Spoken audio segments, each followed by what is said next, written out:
দর্শক, channel S ডিজিটালে স্বাগত জানাচ্ছি। আমি মোহাম্মদ রাসেল হোসেন। আমি এই মুহূর্তে দাঁড়িয়ে রয়েছি বালিথা বাস স্টেশনে। এইখানে কিন্তু আমার পেছনে দেখতেই পাচ্ছেন কিছু মরা গাছ রয়েছে। এই মরা গাছগুলো কিন্তু খুবই ঝুঁকিপূর্ণের মধ্যে রয়েছে। ঢাকার ইচ্ছা মহাসড়কের উপরে হওয়ায় কিন্তু এইখান দিয়ে যারা চলাচল করেন তারাও কিন্তু একটা ভয়ের মধ্যে রয়েছেন। তাছাড়া এই ঢাকার ইচ্ছা মহাসড়ক হলো একটি ব্যস্ত একটি মহাসড়ক।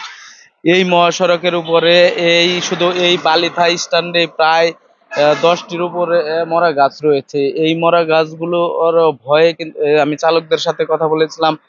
তারা যেমনটি বলছেন যে এই ঢাকার ইচ্ছা মহাসড়কের যে মরা গাছগুলো রয়েছে এর জন্য তারা এই স্থানটিতে আসলেই আতঙ্কে চলাফেরা করেন, কখন এই ঘাসগুলো ভেঙে তাদের উপরে পড়লে বড় একটা দুর্ঘটনা ঘটনা ঘটতে পারে। আর এইখানে পথচারী যারা রয়েছেন তাদের সাথে কথা বলার চেষ্টা করেছিলাম। তারা যেমনটি আমাদের বলেছেন যে এইখানে দীর্ঘদিন যাবত এই মরা গাছগুলো পড়ে রয়েছে। এই মরা গাছগুলো যে কোনো সময় যে কারো উপরেও উপরে পড়তে পারে।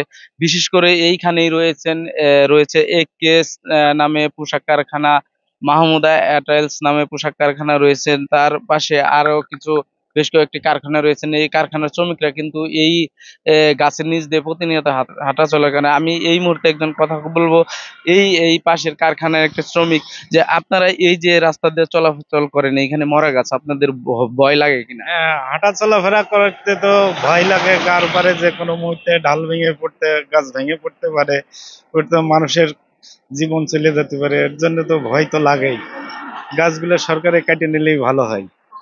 ধন্যবাদ। শুনছিলেন যে একজন যে শ্রমিক রয়েছেন তার সাথে আমরা কথা বলতে না, যেমনটি বলছেন যে এই গাছগুলো জানি দ্রুত কেটে নেয় সরকারের, এমনটি দাবি তাদের। আর আমি এই বিষয়ে কথা বলেছিলাম নয়ারহাট সড়ক ও জনপদের যে উপবিভাগীয় দায়িত্বে রয়েছেন দেবাশিস সাহা, তার সাথে আমরা কথা বলেছেন। তিনি যেমনটি বলছেন যে মহাসড়কের যে মরা গাছগুলো রয়েছে সেই গাছগুলো কাটার বিষয়ে কিন্তু ইতিমধ্যে তারা উপরে চিঠি লিখেছেন। সেই চিঠির প্রেক্ষিতে তারা বলছেন যে এই এটার যে আলাদা একটা বিভাগ রয়েছেন সেই লোকগুলো কিন্তু এই গাছগুলো এসে দেখে চিহ্নিত করে গেছেন।